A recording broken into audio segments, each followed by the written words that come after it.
तो आज हम स्टार्ट करने वाले हैं एक बड़ा ही बेसिक और इम्पॉर्टेंट चैप्टर लॉगरिथम। ठीक है, इस चैप्टर को हम बिल्कुल स्टार्टिंग से बेसिक से स्टार्ट करके कई सारी चीज़ें जानने वाले हैं, कई सारे अच्छे अच्छे क्वेश्चंस करने वाले हैं जो आपके NTSE में आते हैं या फिर इसके बाद JEE में आते हैं। और बोर्ड का जो बेसिक कॉन्सेप्ट होगा वो तो आपका कवर ही इसमें हो जाएगा। तो आइए इसको स्टार्ट करते हैं। क्या क्या इसमें हमको करना है वो चीज़ें देखते हैं, और कहाँ से इसकी स्टार्टिंग हुई, कब किसने सबसे पहले इंट्रोड्यूस किया, उसकी बात एक बार हम लोग करते हैं ज़रा। तो उसके लिए हम क्या करने वाले हैं, दो नाम आप देखिए। एक आपका नाम है जॉन नेपियर, एक और नाम दूसरा हम लिखते हैं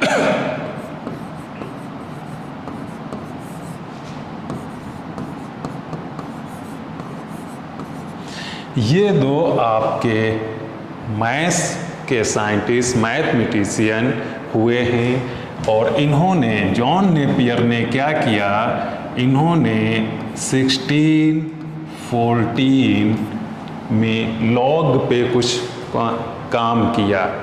लॉग के बारे में कुछ बातें इन्होंने बिल्कुल स्टार्टिंग की बेसिक 1614 में बताई। ठीक है, और इन्होंने उसके आगे और कब काम किया, उसके 3 साल के बाद 1917 में कुछ इन्होंने और उस पे काम करके आगे बढ़ाया। इन्होंने, जॉन नेपियर ने लॉग में क्या काम किया था, इन्होंने इसकी बेसिक चीज़ें जो आपकी लॉगरिथम में आप पढ़ते हो कि क्या है, कैसे उसे नोटेशन करते हैं, किस तरीके से लिखते हैं, और कुछ बेसिक चीज़ें उनके बारे में इन्होंने बताया। और उसके बाद हेनरी ब्रिग्स ने क्या किया, लॉग की एक टेबल आपने देखी होगी बुक में, आपके बुक में लास्ट में पीछे बनी हुई होगी। सेम वैसे ही जैसे आप ट्रिगो की टेबल पढ़ते आते हो, साइन की वैल्यू, कॉस की वैल्यू, टेन की वैल्यू, या इस टाइप की और कई सारी टेबल देखी होंगी। तो उसी तरीके से एक लॉग की टेबल होती है, ये भी आपके बुक में लास्ट में बनी हुई होगी। तो उस लॉग टेबल पे हेनरी ब्रिग्स ने 1617 में कुछ काम किया, और इससे पहले स्टार्टिंग में जॉन नेपियर ने 1614 में लॉग के बेसिक कॉन्सेप्ट पे कुछ काम किया। तो ये आपका बिल्कुल स्टार्टिंग की हिस्ट्री वाली बात हो गई कि यहाँ से ये चैप्टर धीरे धीरे आगे बढ़ना स्टार्ट हुआ। चलिए देखते हैं क्या आगे बढ़ना स्टार्ट हुआ, कैसे कैसे। अच्छा, इसके साथ में एक चीज़ और आप देख लीजिए कि इस चैप्टर में हम क्या क्या करने वाले हैं। तो सबसे पहले आप देख रहे हैं कि टोटल हमने इस पूरे चैप्टर को 6 पार्ट में डिवाइड कर लिया है। 6 पार्ट मतलब 6 लेक्चर हो जाएंगे आपके। ठीक है, पार्ट 1 में हम लोग क्या करने वाले हैं, बिल्कुल बेसिक कॉन्सेप्ट लॉग के जानने वाले हैं। उसके बाद पार्ट 2 में हम लोग लॉग की क्या प्रॉपर्टी होती हैं वो सारी जानेंगे। और उसके बाद पार्ट 3 में उसी पर कुछ क्वेश्चन हम लोग करने वाले हैं अच्छे। और पार्ट 4 में एंटी लॉग क्या होता है उसके बारे में कुछ जानने वाले हैं। फिर हम लोग क्या करेंगे, पार्ट 5 में लॉग का ग्राफ क्या होता है वो चीज़ जानेंगे, उस पर कुछ क्वेश्चन कर लेंगे। और फिर लास्ट में हम लोग इस लॉग को, जो इतने लेक्चर हमने पढ़ा है, उसका क्या यूज़ है, क्या एप्लीकेशन है, उसके बारे में जानेंगे। ठीक है, तो चलिए आगे बढ़ते हैं और हम लोग स्टार्ट करते हैं पार्ट 1। तो पार्ट 1 में जैसा कि हमने अभी आपको बताया क्या है, पार्ट 1 बेसिक्स हैं। ठीक है, तो इसे स्टार्ट करते हैं। स्टार्ट करने के साथ साथ आपको क्या करना है, लॉग को लॉग इन करना है आज दिन में। ठीक है, तो पार्ट 1 में आप लॉग को कर लीजिए लॉग इन और तैयार हो जाइए।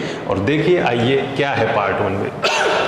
तो लॉग क्या है, सबसे पहले आप ये चीज़ हमें एक बता दीजिए कि अगर 2 की पावर 3 लिखी हुई है तो इसको क्या हम 8 लिख सकते हैं? आप कहेंगे जी हाँ सर, ये तो हम बहुत पहले से जानते हैं कि 2 का क्यूब 8 होता है। आप किसी भी चीज़ का क्यूब या स्क्वायर ये चीज़ें आप जानते ही होंगे, और इसमें जो ये ऊपर ये नंबर है आप कहोगे इसको हम लोग बोलते हैं, क्या बोलते हैं? पावर। उसके बाद आप कहोगे ये जो पावर जिस चीज़ पे लगी है इसे हम बोलते हैं, क्या बोलते हैं? इसे बोलते हैं बेस। ठीक है। उसके बाद आप क्या कहोगे? जो ये इज इक्वल टू आया है इसे हम बोलते हैं नंबर। ठीक है, नंबर बोल लीजिए। ठीक है, सिंपल सी बात। और अगर आपको इतना पता है, एक्सपोनेंशियल के बारे में बेसिक नॉलेज है, तो इसका मतलब आपको लॉग आता है, क्योंकि लॉग यहीं से निकलता है। एक्सपोनेंशियल अगर आपको पता तो लॉग पता। लॉग क्या है? इस एक्सपोनेंशियल का इन्वर्स है।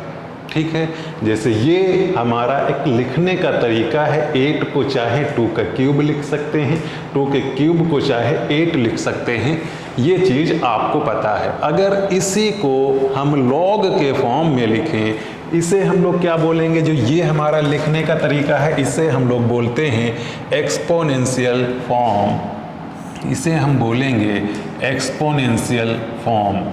Exponential form. इसको लॉग में कैसे लिखते हैं वो आप देखिए। तो लॉग में लिखने के लिए सबसे पहले हम क्या करेंगे? लॉग इस तरीके से हमने लिख दिया। अब इसमें क्या लॉग का बेस बनेगा, कौन नंबर कहाँ लिखा जाएगा, ये आपको देखना है।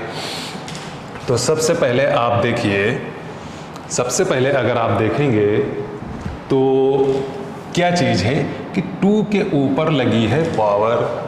जब आप कहेंगे कि 2 के ऊपर लगी है पावर, इसका मतलब अगर याद करने का तरीका आपको सीखना है तो 2 पे पावर मतलब कि 2 पे क्या है? वेट है, ज़्यादा वेट है, 2 दब रहा होगा, है ना। याद करने का तरीका अगर हम लोग मान लें तो 2 पे ज़्यादा लोड होगा, वेट होगा, 2 बेचारा दबता जाएगा नीचे।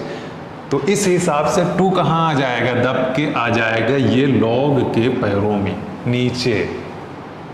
अच्छा, दूसरी बात अगर हम लोग क्या कहें कि ये 3 ये तो सबसे ऊपर है, तो ये क्या होगा? ये 3 जो सबसे ऊपर है, अगर थोड़ी सी हम लोग मान लें इधर से हल्की फुल्की ये हवा आई, ये इस तरीके से, तो ये 3 क्या होगा? ये उड़ के तो बड़ा दूर गिरेगा। कितना दूर गिरेगा? ये देखिए, इज इक्वल टू के दूसरे साइड में गिरेगा जाके। तो अब इधर भी एक नंबर लिख गया, पैरों में भी इसके, जिसको हम बेस बोलते हैं, वहाँ भी लिख गया। बचता है एक नंबर 8, तो जो बचा हुआ स्पेस वहाँ लिख दीजिए, और ये आपका हो गया लॉग में लिखने का तरीका। और इसको हम लोग बोलते हैं लॉगरिथमिक फॉर्म। Logarithmic form. तो ये एक्सपोनेंशियल फॉर्म, ये लॉगरिथमिक फॉर्म बहुत ही आसान है। इससे इसमें कन्वर्ट करना, याद करने का भी तरीका आपको याद रहेगा कि 2 के ऊपर पावर है, इसका मतलब 2 खिसक के नीचे आ जाएगा, 3 सबसे ऊपर है तो उड़ के दूर गिरेगा, और 8 फिर जहाँ बच गया बस। इसमें भी ये 2 आपका बेस है, 3 आपका क्या हो गया? पावर जो दूर गिरी है, और 8 ये नंबर आपका। पढ़ने का तरीका क्या है? log 8 विद बेस 2, क्या कहेंगे? log 8 with base 2 is equal to 3। Simple सी बात। अब कभी भी log से अगर एक्सपोनेंशियल में कन्वर्ट करने की बात आएगी हम कर लेंगे फटाक से, या फिर एक्सपोनेंशियल से log में कन्वर्ट करने की बात आएगी हम फट से कर लेंगे। चलिए, इतनी बात कंप्लीट हुई तो थोड़ा सा और कुछ इधर देखिए। क्या है ये देखिए आप, 2 की पावर हम कुछ चेंज करते हैं। ये एक बार हमने ले लिया 2 की पावर 2, तो आप कहोगे कितना आएगा 4। उसके बाद हमने कहा इसकी पावर इस बार 3 ली है तो कितना आएगा 8 आएगा। पे पावर 3 लगाएंगे तो इज इक्वल टू आएगा 8, ठीक है। और अगर 2 पे हमने पावर फिर से चेंज करके 4 किया तो कितना आएगा 16।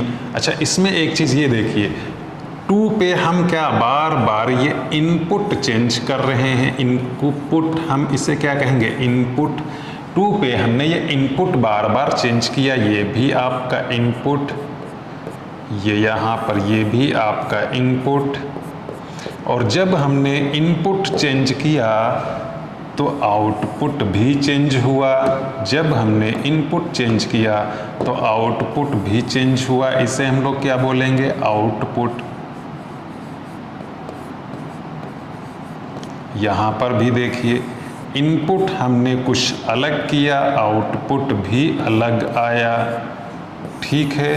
हर बार में आप देख सकते हैं इनपुट के चेंज करने से आउटपुट चेंज। अच्छा, लॉग में भी कुछ ऐसा ही करते हैं। एक बार ये देखिए,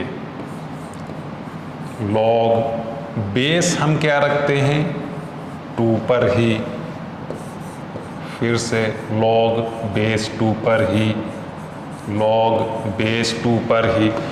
देखिए क्या करने वाले हैं, हमने क्या किया, इनपुट चेंज किया, यहाँ पे 4 किया, यहाँ पे 8 किया, यहाँ पे 16 किया।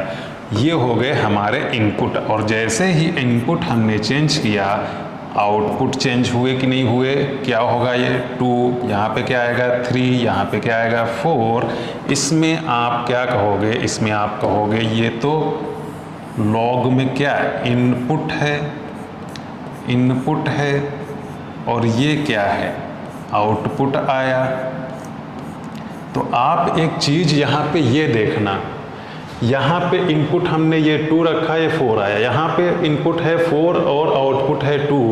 मतलब इसको और इसको अगर आप देखेंगे तो इधर जितने भी इनपुट थे सारे यहाँ पे आके क्या आउटपुट बन गए, और जो इसमें आउटपुट थे वो सारे क्या बन गए इनपुट।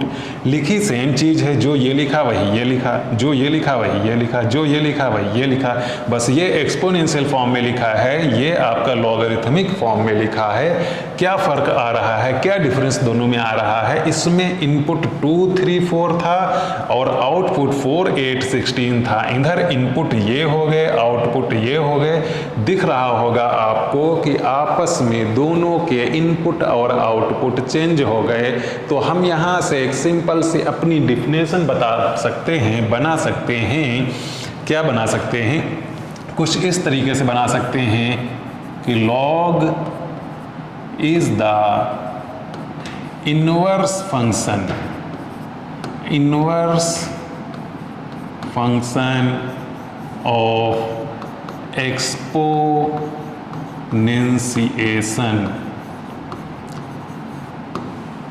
क्या हम कहेंगे कि लॉग एक्सपोनेंशिएशन का इनवर्स फंक्शन है। ये हमारी डिफिनेशन। तो बड़ा बेसिक क्या, ये क्या था, लॉग का नोटेशन आपको समझ में आ गया होगा, क्योंकि नोटेशन समझना बहुत ज़रूरी है। बहुत सारी चीज़ें इसी से क्लियर हो जाएंगी अगर आपको इन दोनों को आपस में कन्वर्ट करना आता होगा। चलिए, तो अगर इतनी बात आपको समझ में आई है तो आगे बढ़ते हैं, देखते हैं आगे क्या है। आगे एक चीज आप और इसमें ये जान लो, ये जो आपका लॉग लिखा हुआ है, इस लॉग में आप 2 चीजें देख रहे होंगे। क्या क्या देख रहे हैं, एक आप देख रहे हैं x और दूसरा आप देख रहे हैं a। तो यहाँ पे जो आपका x होगा ये क्या होगा, हमेशा क्या होगा, x होगा जो आपका वो हमेशा होगा ग्रेटर देन 0। ठीक है, यहाँ पे जो a होगा ये भी हमेशा क्या होगा, ग्रेटर देन 0, बट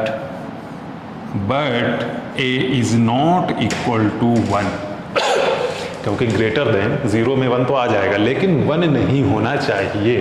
ठीक है, तो जो a है इसको कभी हम लोग 1 नहीं लेंगे, बाकी ग्रेटर देन 0 जितनी भी वैल्यू हैं वो सारी लेंगे। यहाँ पे x की वैल्यू 0 से ग्रेटर देन वाली सारी आ जाएंगी, इसमें साथ में कोई कंडीशन नहीं है। ठीक है, तो अब लॉग में ये जो आपका नंबर होता है उसकी वैल्यू क्या क्या हो सकती है आपको समझ में आ गया, मतलब पॉजिटिव वैल्यू होंगी।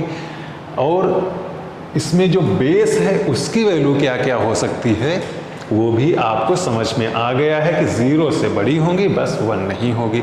तो अब आप कहेंगे कि ये जो लॉग है फिर इसकी वैल्यू क्या होगी, इसकी वैल्यू भी तो साथ में बता दीजिए। नंबर की वैल्यू हमें पता चल गई, ए की वैल्यू हमें पता चल गई कि क्या क्या हो सकती है, इस लॉग की वैल्यू क्या क्या हो सकती है। तो इस लॉग की वैल्यू क्या क्या हो सकती है, ये लॉग आपका ये a और ये x, मान लीजिए इसकी वैल्यू l आ रही है, तो ये l आपकी क्या क्या हो सकती है, ये l आपकी पॉजिटिव भी हो सकती है, ये आपकी निगेटिव भी हो सकती है, और ये आपकी 0 भी हो सकती है। तो L तो ये वैल्यू आपकी कोई भी आ सकती है, पॉजिटिव या निगेटिव या फिर आपकी 0। इतनी बात क्लियर है क्या? अब जब आपको इतनी बात क्लियर हो गई तो आप कहेंगे कि सर क्या इसको याद कर लें कि ये x की वैल्यू 0 से ग्रेटर है और a की वैल्यू 0 से ग्रेटर बस 1 नहीं, या कुछ साथ में समझना भी है? समझ लें तो ज़्यादा अच्छा है। चलिए आइए उसके लिए देखिए क्या है। तो यहाँ पे देखिए ये कुछ एग्जाम्पल हमने लिखा है। इस एग्जाम्पल में आप अगर देखेंगे तो ये देखिए जो नंबर ले रखा है x की जगह जो हमने लिखा है 4 है, 1/4 है, 1 है, √2 है, 4 है, मतलब हमने बताया था कि नंबर क्या है 0 से ग्रेटर होना चाहिए। तो 0 से ग्रेटर वाले हमने कई सारे एग्जाम्पल लिए हैं, जरा देखते हैं 0 से ग्रेटर होने पे इनका क्या आंसर आ जाएगा। तो आप अगर इसका आंसर लिखना है तो आप क्या सोचोगे, आप ये कहोगे कि भाई 2 की हम क्या पावर रख दें, 2 की हम क्या पावर रखें कि आंसर आए 4, ये आप कहोगे, है ना, क्योंकि 2 की पावर दूर गिरती है ना, तो इधर 2 पे जो पावर हो वो होना चाहिए। तो 2 पे क्या हम पावर रख दें कि 4 आए, तो सबको पता है 2 पे क्या पावर रख देना चाहिए 2, तब आ जाएगा आपका 4। दूसरे में आप कहोगे कि 2 पे हम क्या पावर रख दें, ये 2 पे हम क्या पावर रख दें कि आपका आ जाए 1/4। ठीक है, तो 2 पे हम क्या पावर रख दें कि आ जाए 1/4, तो आप कहोगे -2। इसके बाद अगर हम ये देखें तो हम कहेंगे 2 पे क्या पावर रख दें, 2 पे क्या पावर रख दें कि इज इक्वल टू आ जाए 1, तो सबको पता है 0 आप रख दीजिए, इज इक्वल टू 1 आ जाएगा। उसके बाद यहाँ अगर आप देखेंगे तो आप ये कहेंगे कि 2 पे हम क्या पावर रख दें कि इज इक्वल टू आ जाए √2। तो सिंपल सी बात, √2 मतलब 1/2। तो 2 पे क्या पावर लगा दें कि √2 आए, तो हाफ। बड़ी सिंपल सी चीज़, आप अपने आप समझ जाओगे। नीचे सबसे लास्ट में अगर आप कहो तो आप ये कहोगे कि ये 1/2 जो लिखा है इस पे हम क्या पावर लगा दें कि इज इक्वल टू आ जाए 4। तो इस पे क्या हम पावर लगा दें, इस पे हम पावर लगा दें -2, है ना, -2 अगर लगा दें तो क्या हो जाएगा 4 हो जाएगा।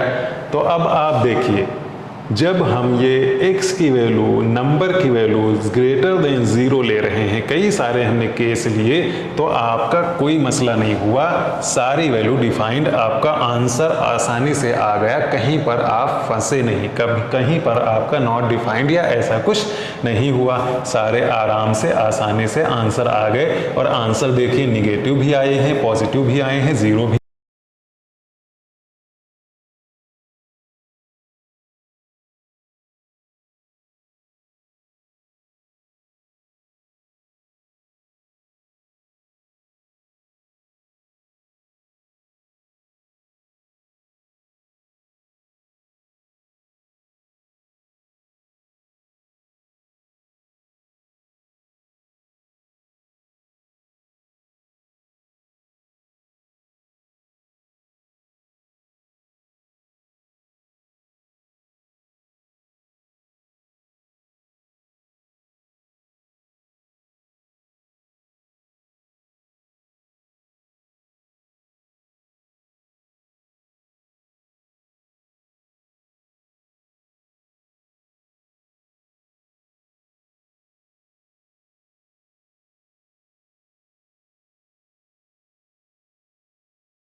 2 पे हम क्या पावर ले लें कि आपका क्या आ जाए, -2 आए। तो चलो एक कुछ ऐसे चेक करते हैं। अगर हम लोग 2 की पावर 0 रखते हैं, वैल्यू क्या आएगी 1। अगर हम लोग 2 पे पावर कोई 2 रखते हैं, मान लो, वैल्यू कितनी आएगी 4।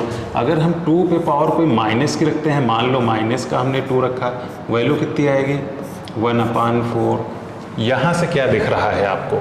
यहाँ से एक बात ये दिख रही होगी कि हम पावर को प्लस की रखें या माइनस की रखें या 0 रखें, आंसर हमेशा क्या आ रहा है, पॉजिटिव ही आ रहा है।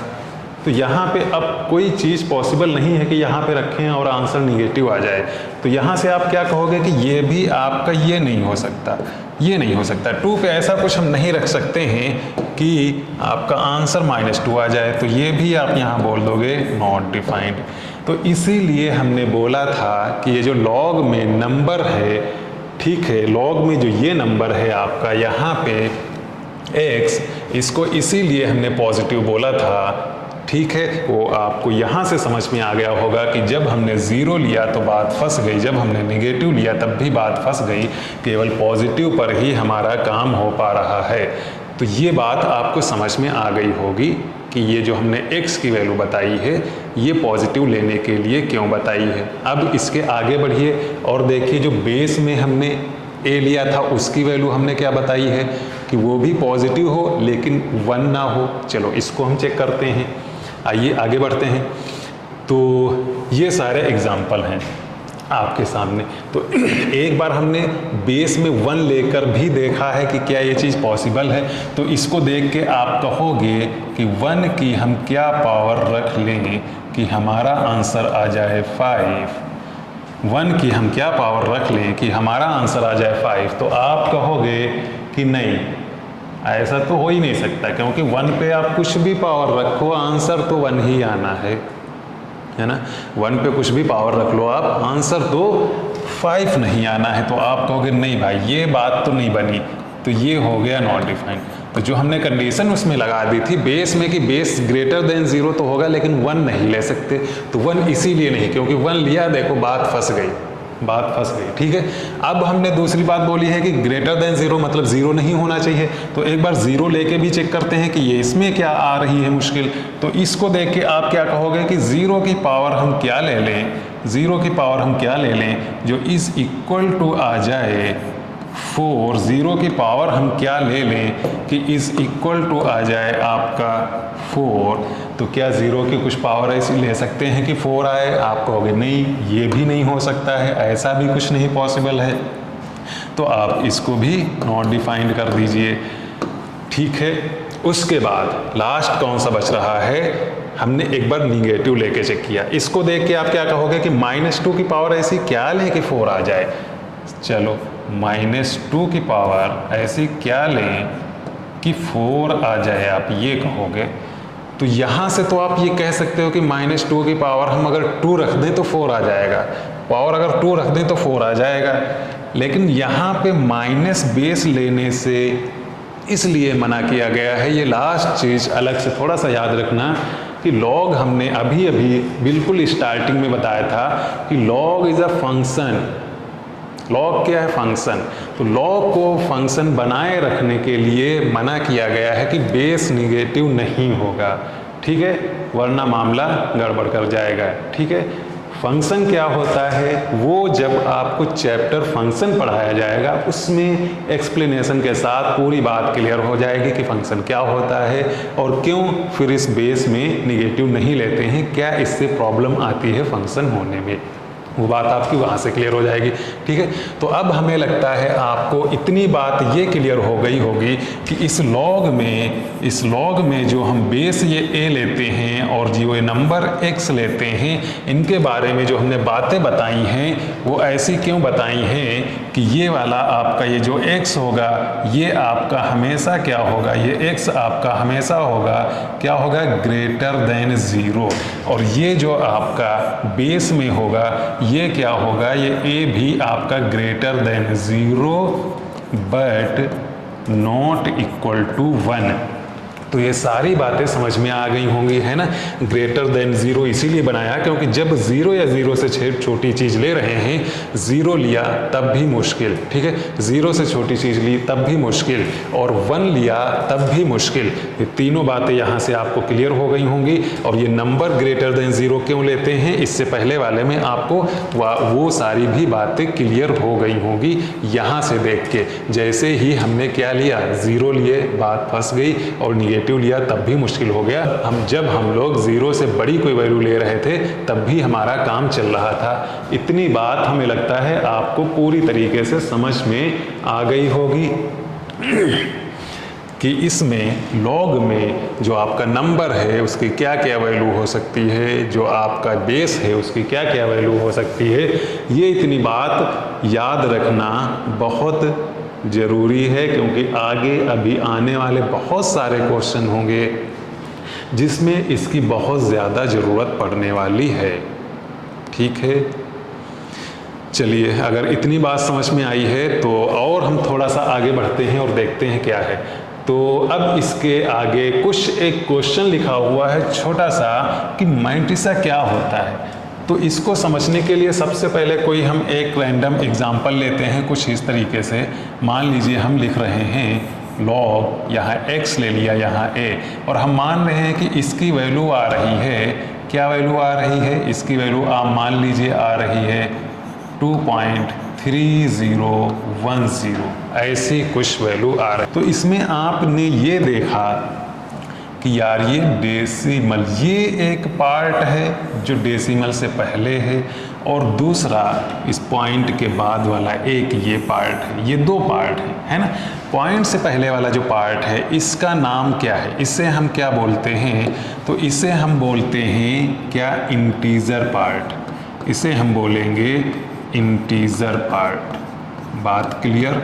अच्छा, जो पॉइंट के बाद वाला पार्ट है इसे हम लोग क्या बोलेंगे, फ्रैक्शनल पार्ट। ये बात तो याद रहेगी, आसान है। अच्छा, और एक दूसरा जो नाम है इसका वो क्या है, कैरेक्टरिस्टिक।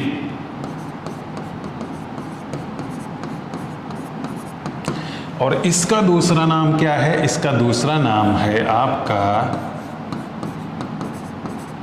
मैंटिसा, जो वहाँ पर पूछा जा रहा है। अच्छा, मैंटिसा में एक चीज़ और आप याद रखना कि ये जो मैंटिसा आपका होता है ये हमेशा क्या होगा, ज़ीरो के इक्वल या ज़ीरो से बड़ा, और कहाँ तक, 1 से छोटा। ये इसकी रेंज होती है। 0 से 1 के बीच की ही कोई वैल्यू मैंटिसा होगी, उसमें 0 इंक्लूड है और 1 इंक्लूड नहीं है। तो अब अगर इसके अकॉर्डिंग हम लोग इस नंबर को देखें, इस क्वेश्चन को देखें तो हम कहेंगे 2 क्या है, कैरेक्टरिस्टिक, और 0.3010 क्या है, मैंटिसा। लेकिन पूछा गया है यहाँ पे ये, चलिए देखती, इसको लिखते हैं जरा एक बार हम, क्या लिखा हुआ है, लॉग बेस a है, ये x है, इज इक्वल टू है माइनस का 2.4। इसको आप एक बार देखिए, इसको हम लोग अगर लिखें तो क्या कुछ इस तरीके से लिख सकते हैं कि माइनस का 2 और माइनस का 0.4, एक ये तरीका है, और एक है माइनस का 3 और प्लस का 0.6। ये दो तरीके से हम ये जो वैल्यू आई है इसे लिख सकते हैं। हमने क्या बताया था कि मैंटिसा 0 से 1 के बीच लेना है, तो कौन सा लेंगे, अगर ये माइनस का 0.4 ले लें तब तो ये सेटिस्फाई नहीं करेगा जो हमने रेंज बताई है। दूसरा, अगर इस तरीके से इस नंबर को हम लिख लें तो अब आपका 0.6 ये आपका इस रेंज में सेटिस्फाई कर जाएगा। तो हम कौन सी वैल्यू लेंगे, ये वाली, ठीक है। इसको हम नहीं ले सकते हैं, तो इसके अकॉर्डिंग मैंटिसा हमारा क्या हो जाएगा, ये आपका हो गया मैंटिसा, ठीक है। तो आपका इस हिसाब से आंसर कौन हो गया, आंसर हो गया 0.6। बात क्लियर।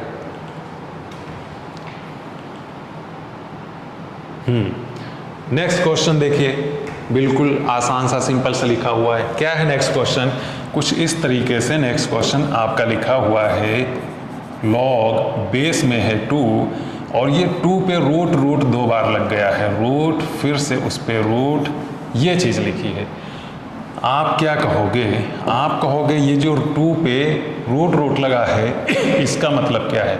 इसका मतलब है ये log और ये 2, मतलब 2 पे पावर 4, आप ऐसा कुछ कह सकते हो, है ना? अब आप बताइए क्या कहोगे? इसको देख के आप ये कहोगे, इसको देख के आप ये कहोगे, अगर एक्सपोनेंशियल में हम लोग कन्वर्ट करेंगे, कहोगे कि 2 पे हम क्या पावर लगा दें कि क्या आ जाएगा? 2 की पावर 4 आ जाए, यही तो आप कहोगे।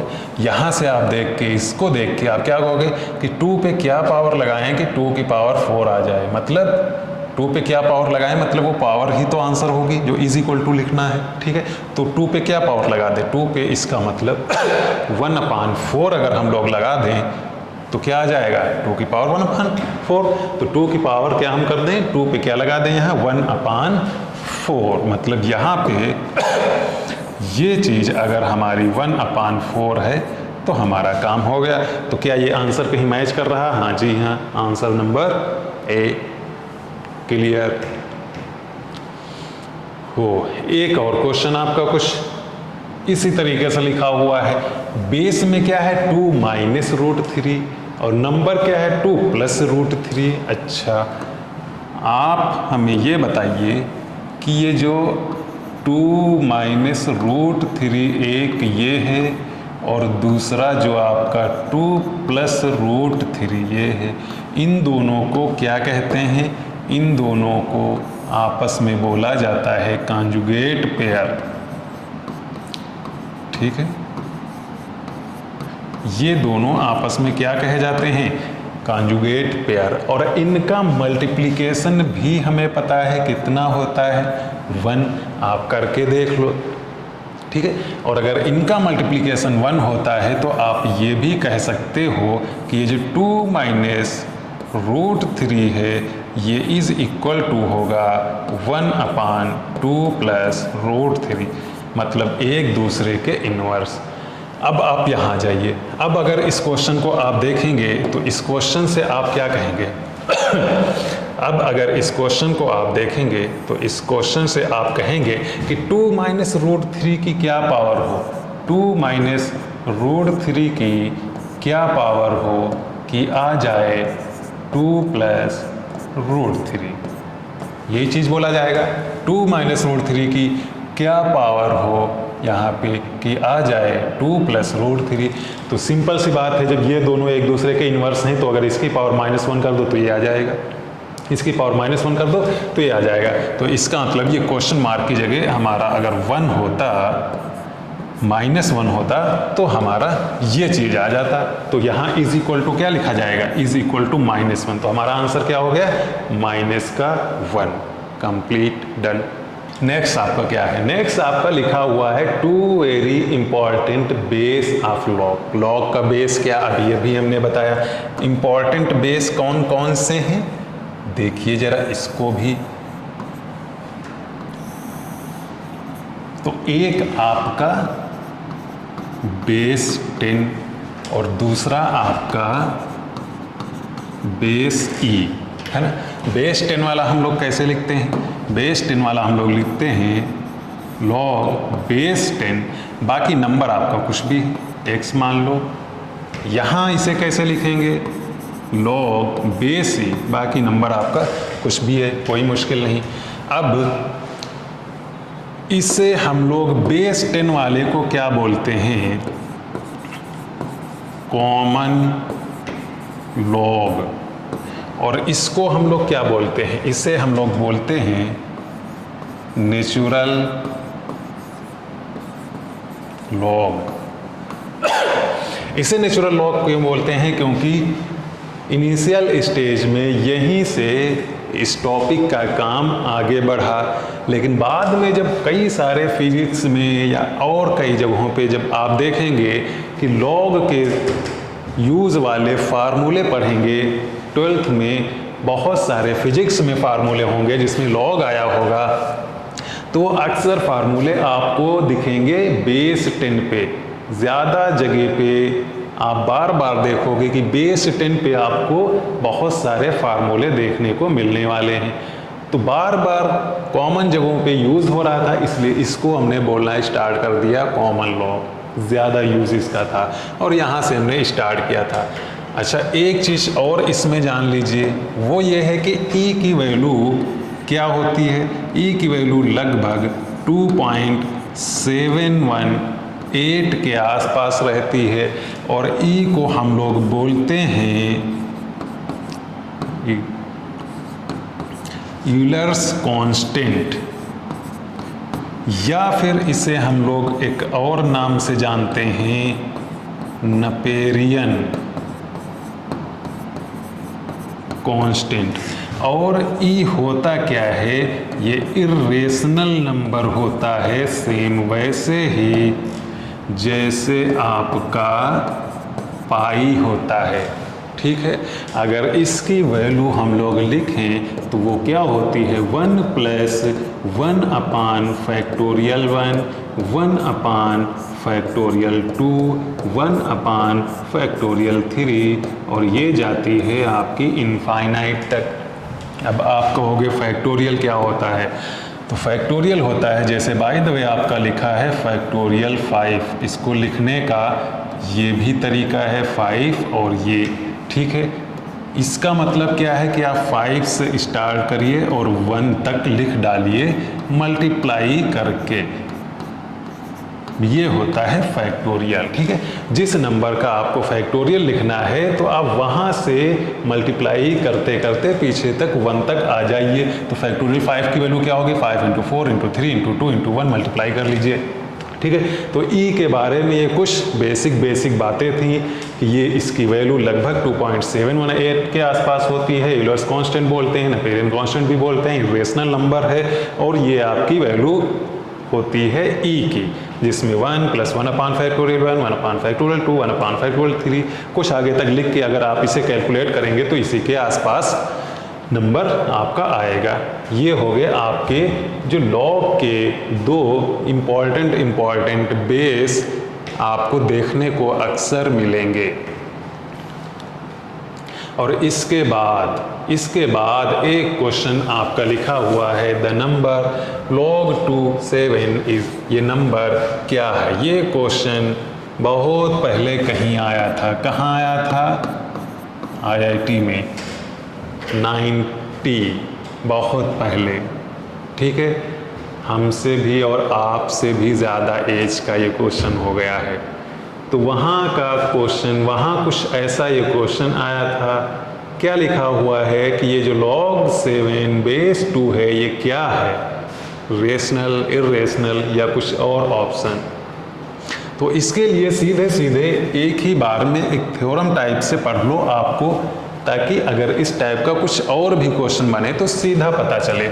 जो आपका ये लिखा हुआ है, क्या लिखा हुआ है, log ये 2 और ये आपका 7, हम एक बार मान लेते हैं कि ये क्या है, ये है आपका P/Q, जो हम लोग 9th में करते आए हैं कि कोई एक नंबर उसको प्रूफ करना होता था कि ये इरेशनल है, हम क्या करते थे, उसे P/Q मान लेते थे, मतलब रेशनल मान लेते थे और रेशनल मान के सॉल्व करते थे, आगे कॉन्ट्रडिक्शन आता था और हम कह देते थे कि ये इरेशनल है। √2, √3, √7 इन सब को प्रूफ करके आए हैं 9th में ही कि √2 को प्रूफ करो इरेशनल है, यही करते थे, P/Q मान लेते थे, सॉल्व करते थे, आके कॉन्ट्रडिक्शन और हम लोग कहते थे ये इरेशनल। ठीक है, सेम वही काम यहाँ पे करने वाले हैं। P/Q हमने मान लिया, ठीक है, P और Q आपके पॉजिटिव इंटीजर, ठीक है, सिंपल सी चीज़। फिर हम लोग क्या करते थे, वहाँ पर स्क्वायरिंग करते थे, यहाँ पे स्क्वायरिंग करने की ज़रूरत नहीं है, यहाँ एक्सपोनेंशियल में कन्वर्ट करिए तो 2 की पावर ये क्या बन जाएगा, P/Q इज़ इक्वल टू 7 बन जाएगा। तो यहाँ से 2 की पावर अगर हम लोग P देखें तो इज़ इक्वल टू ये 7 की पावर बन जाएगा Q, है ना, ये वाला Q आपका इधर से यहाँ आ गया। अब आप देखिए 2 पे P कोई एक पावर है तो इसकी वैल्यू क्या हो सकती है, P को अगर आप चेंज करो इसकी वैल्यू आपकी क्या होगी, इवन ही रहेगी, 2 पे ये पावर है। और अगर 7 पे पावर कुछ लगी है, इसकी वैल्यू अगर आप देखो तो ये वैल्यू ऑड ही रहेगी। ठीक है, तो क्या कभी कोई इवन और ऑड इक्वल हो सकते, नहीं। तो आप क्या कहोगे कि भाई कॉन्ट्राडिक्शन तो आ गया, कॉन्ट्राडिक्शन तो यही आ गया। तो तो जब कॉन्ट्रोडिक्शन आ गया, जब हमने इसको रेशनल मान के सॉल्व किया, P/Q मान के सॉल्व किया, 2 ही स्टेप बाद हमने देखा कि नहीं यार ये तो गड़बड़ कर रहा है। तो अब अगर ये आपका रेशनल नहीं है तो फिर ऑप्शन बचता है इरेशनल, क्योंकि क्या है इरेशनल की डिफिनेशन क्या है कि वो सारे नंबर जो रेशनल नहीं है इरेशनल होंगे। अगर नंबर रेशनल नहीं है तो फिर एक ही ऑप्शन बचता है कि वो इरेशनल होगा। ठीक है, तो इससे हमें ये पता चल गया कि ये जो आपका log 7/2 है ये आपका रेशनल नहीं है, क्योंकि P/Q से ये आगे मामला गड़बड़ हो जाता है। तो हम कहेंगे कि ये इरेशनल है। तो इस हिसाब से ऑप्शन आपका कौन सा सही हो गया? ये ऑप्शन आपका इरेशनल यहाँ पे सी में दे रखा है, ये ऑप्शन आपका हो गया सही। तो इस तरीके से ये भी क्वेश्चन आपका हो गया कंप्लीट। ये बेसिक चीज़ें अब आपकी लॉग की कंप्लीट हो गई हैं। इस बेसिक चीज़ों में हमने क्या देखा कि लॉग क्या क्या नोटेशन है, कैसे उसे लिखते हैं, कैसे उसे एक्सपोनेंशियल से लॉग में या लॉग से एक्सपोनेंशियल में कन्वर्ट करते हैं, और लॉग का जो बेस होता है उसकी वैल्यू क्या क्या हो सकती है, या फिर लॉग का जो नंबर है उसकी वैल्यू क्या क्या हो सकती है, और कुछ आसान से उस पर क्वेश्चन किए हैं। और अब हम नेक्स्ट क्लास में करेंगे इसी लॉग की प्रॉपर्टी और फिर उस पर क्वेश्चन। तो ये आपका लेक्चर यहीं पे कंप्लीट।